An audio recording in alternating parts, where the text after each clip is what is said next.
আজকে আমি গলার এমন একটি কমন বিষয় আলোচনা করব যেটা কিনা প্রায় লোকেরই হয়ে থাকে।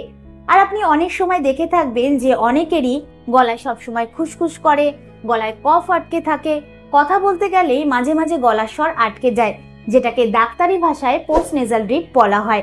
তাই আজকের ভিডিওতে আমরা জানবো যে পোস্ট নেজাল ড্রিপ কি, এটা কি কি কারণে হয়ে থাকে, আর এমন কিছু আয়ুর্বেদিক এবং এমন কিছু ঘরোয়া উপায়ের ব্যাপারে জানবো যেটা কিনা আপনার পোস্ট নেজাল ড্রিপকে ঠিক করার জন্য আপনি ঘরে বসেই নিজেই ইউজ করতে পারবেন। নমস্কার, আমি মাধুরী দাস, হেলথ কনসালটেন্ট। তো চলুন শুরু করা যাক।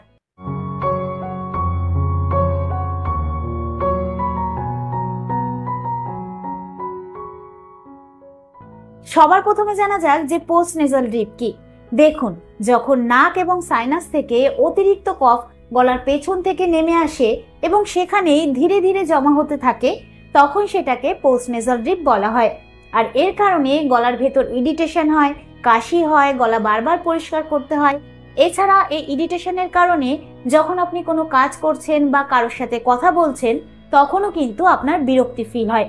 কিন্তু এই নিয়ে আপনি একদমই টেনশন করবেন না, কারণ আমি আপনাকে এই পোস্ট নেজাল ড্রিপের ব্যাপারে সমস্ত কিছু ডিটেলসে জানাবো। তো চলুন এবার জানা যাক যে কি কি কারণের জন্য গলার ভেতর খুসখুস করে এবং গলার ভেতর কিছু একটা আটকে রয়েছে সেরকম ফিল হয়। দেখুন, সবার প্রথম এবং কমন কারণ হচ্ছে অ্যালার্জি।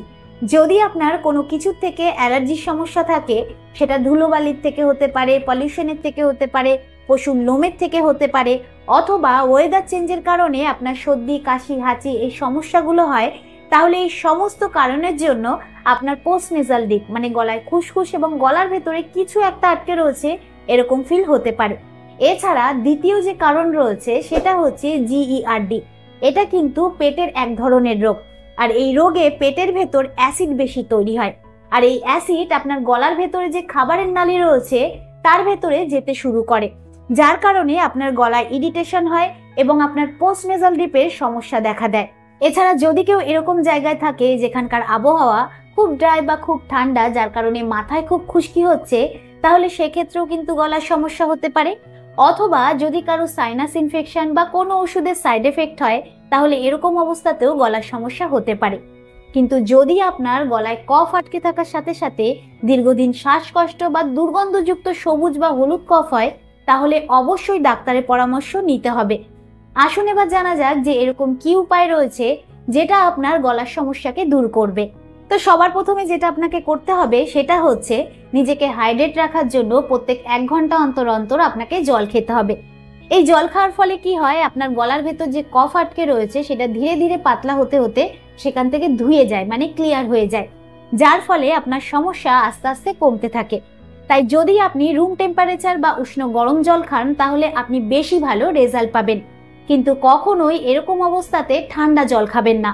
আর আপনার পক্ষে যতটা সম্ভব এসির থেকে দূরে থাকার চেষ্টা করুন, কারণ এয়ার কন্ডিশনার হাওয়ার থেকে ময়েশ্চারকে কমিয়ে দিয়ে ড্রাইনেসকে বাড়িয়ে দেয়, যার কারণে এই সমস্যাগুলো কিন্তু আরো বাড়ে।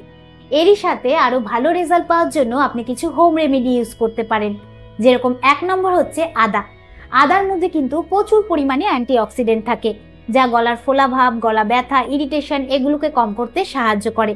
তাই 1 চামচ থেতো করা আদা আপনাকে 1 কাপ জলের মধ্যে মিশিয়ে জলটাকে খুব ভালোভাবে ফুটিয়ে নিতে হবে।